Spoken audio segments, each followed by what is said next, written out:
এই দেশের যে পরিস্থিতি এসে দাঁড়িয়েছে, মানুষ আজকে হতাশ, মানুষ আজকে নিরাশ। কে তাদেরকে বাঁচাবে? কে তাদেরকে মুক্তি দেবে? তাদের মুক্তির রাস্তা কোথায়? আল্লাহ রব্বুল আলামিন তার অসীম করুণায় আল্লাহ সুবহানাহু ওয়া তাআলা আমাদেরকে সেই মুক্তির পথ দিয়েছেন। আলহামদুলিল্লাহ, আলহামদুলিল্লাহ, আলহামদুলিল্লাহ। আজকে আমি আপনাদের সামনে সেই কথাই বলছি, যেই কথা আল্লাহ সুবহানাহু ওয়া তাআলা আমাদেরকে দান করেছেন। সেটা কি? আমরা বলেছি আজকে এই অশান্তি থেকে বাঁচার জন্য কোনো তন্ত্র মন্ত্রে লাভ হবে না, কোনো রাজনীতিতে কোনো লাভ হবে না।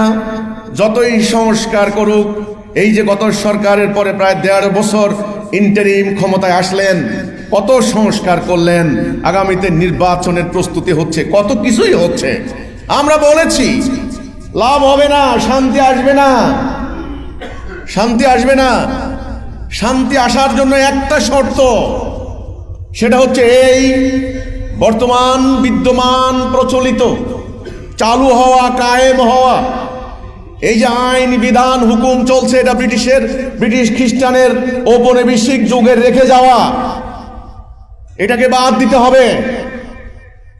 আমরা মুসলমান, আমরা আল্লাহ বিশ্বাস করি, আমাদের উপরে নামাজ পড়া যেমন ফরজ, আদালতে আল্লাহর আইন দ্বারা বিচার করাও ফরজ।